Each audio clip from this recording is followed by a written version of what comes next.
Саламатсыңдар ма балалар? Бүгін бізде әдебиеттік оқу пәні бойынша 3-ші сыныптың 62-ші сабағы. Сабақтың тақырыбы өнер, білім бар жұрттар. Ендеше сабағымызды бастайық.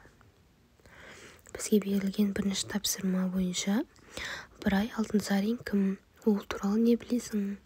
Ыбырай Алтынсарин 1841 жылы 2 қарашада Қостанай облысының Қостанай ауданы Аманқарағай ауылында туған. Ыбырай қазақтың аса көрнекті ағартушы, педагогі, жазушы, этнограф, фольклоршы, қоғам қайраткері. Ыбырай бала кезінен бастап білімге және өз бетінше оқып білуге бейім екенін байқатады. Көп оқиды.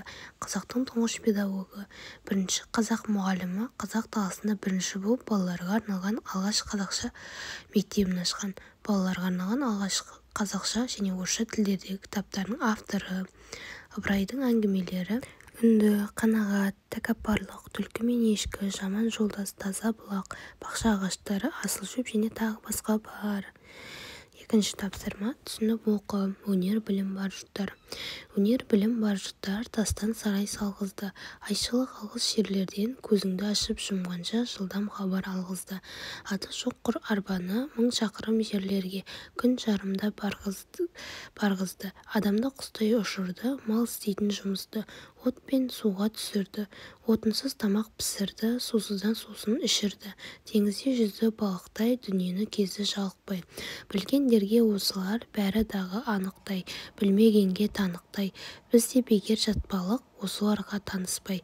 Ат өнері білінбес, бәйгеге түсіп жарыспай. Желкілдеп шыққан көк шөптей жаңа өспірім достарым. Қатарың еттау алысқай, ұмтылыңыз қалыспай. Біз надан болып өсірдік, иек сақалды. Өнер жігіт көркі деп ескермедік мақалды.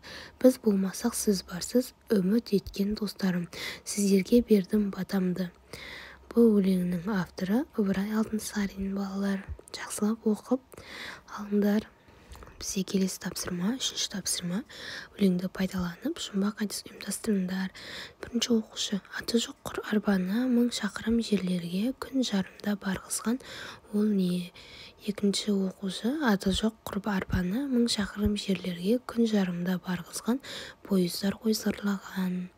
Енді өзіміз жұмбақ айтыс ұйымдастырайық. Өз уақытын аямаған, өзге уақытын аялаған. Білім мен тәрбиені теңдей ұстап, шәкірттің санасына ұялатқан. Өз уақытын аямаған, өзге уақытын аялаған. Барлық адам мәңгі бақи, басын иетін ұстаз болар, ұлылардың ұлысы. Келесі тапсырма. 4-ші тапсырма. Атаның немесе туысыңның атқарып жүрген жұмыстарын есіңе түсір. Олардың еңбегін жеңілдету үшін не ойлап табар едің? Менің анам егістікте ауыр жұмыс атқарады.